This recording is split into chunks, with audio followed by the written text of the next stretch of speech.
पैसे का गरीब होना तो कोई बहुत बड़ी बात नहीं है, क्या फर्क पड़ता है आदमी पैसे का गरीब, यदि बुद्धि का गरीब है तो वह सर्वनाश को प्राप्त होकर रहेगा, वह परमात्मा की ओर नहीं मुड़ सकेगा।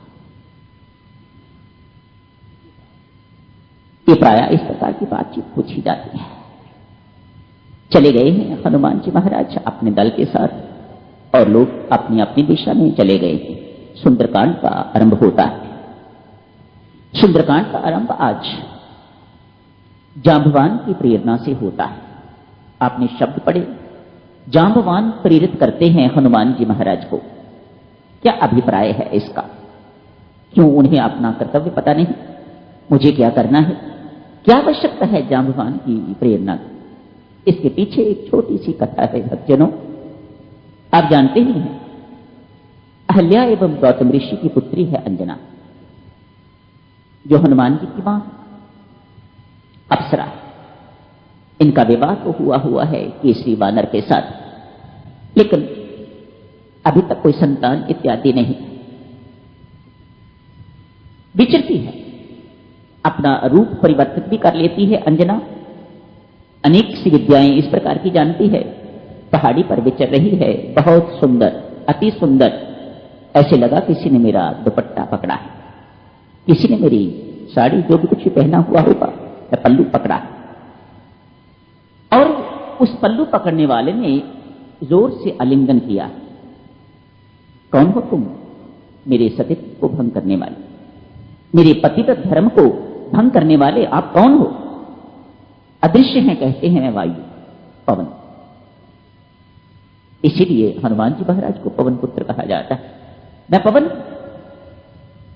देवी सुंदरी ऐसा कहते हैं। सुंदरी, मेरे ऊपर संदेह न कर, मैं तेरा सतीत्व भंग नहीं कर रहा। मैं तेरा जो पतिव्रत धर्म है मैं उसे भंग नहीं कर रहा। मेरे आलिंगन मात्र से तेरे गर्भ से एक बहुत तेजस्वी पुत्र पैदा होने वाला है, वह पुत्र पैदा होगा। ये हनुमान जी महाराज को जांबवान सुना रहे। मानो हनुमान जी महाराज को कुछ भूला हुआ है, वे उसे याद दिला रहे हैं। हनुमान, तेरी मां बहुत प्रसन्न हुई, गर्भवती हो गई, तेरा जन्म एक गुफा में हुआ।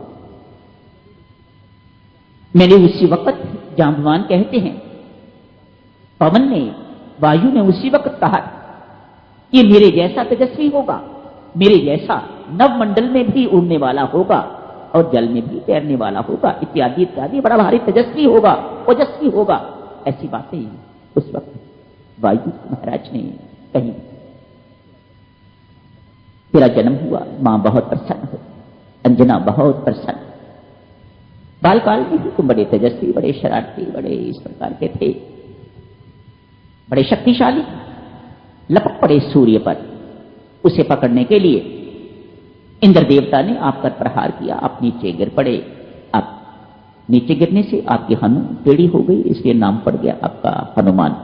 हनु अर्थात ये ओडी, ये जो है, ये ठोडी जिसे ये इनकी टेढ़ी हो गई, गिर गई, इसलिए नाम पड़ा उनका हनुमान। वायु को पता लगा मेरे पुत्र का इस प्रकार से अपमान हुआ है, उसने बहना बंद कर दिया, चलना बंद कर दिया। देवी देवता बड़े आतंकित, बड़े दुखी, आके क्षमा याचना करे, वायु जी महाराज क्षमा करिए, हमें पता नहीं था, हमारे से भूल हो गई है। इंद्र देवता आदि आके क्षमा मांगते हैं। तब ब्रह्मा जी ने वरदान दिया। याद दिलाते हैं हनुमान जी महाराज को, जांबवान, तब ब्रह्मा जी महाराज ने तुम्हें वरदान दिया था, हनुमान तुम युद्ध में कभी किसी के अस्त्र शस्त्र से नहीं मारे जा सको। उसी वक्त इंद्र देवता ने प्रसन्न होकर क्षमा याचना भी की, वायु से, पवन से क्षमा मांगी और कहा, इच्छा मृत्यु का वरदान भी तुझे दिया। तुम छोटे थे ना हनुमान, तो ऋषि मुनियों को भी तंग किया करते थे। संत महात्मा, कभी किसी ने शिवलिंग रखा हुआ है, किसी ने शालिग्राम रखा हुआ है, तो आप जब पूजा करते थे तो आप उनके शालिग्राम इत्यादि पकड़ के या शिवलिंग इत्यादि पकड़ के उनको समुद्र में फेंक देते थे। इतना बल तेरे अंदर उस वक्त कि तू बड़ी बड़ी शिला को भी जो है धकेल देता था। और संत महात्मा बड़े आतंकित हो जाते थे, बड़े भयभीत हो जाते थे। एक संत महात्मा ने शाप दिया था तुम्हें, जा तुझे अपना बल भूल जाए। हनुमान जी महाराज आप बहुत बलवान हो, आप अति शक्तिशाली हो। जांबवान जब प्रेरणा देता है तो उनके बल की, उनके भूले हुए बल की उन्हें याद दिलाता है। उठो महाराज, आपके बिना ये काम कोई नहीं कर सकता।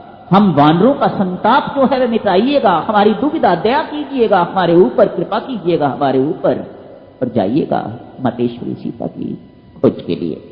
सुंदरकांड का शुभ आरंभ यहीं से होता है।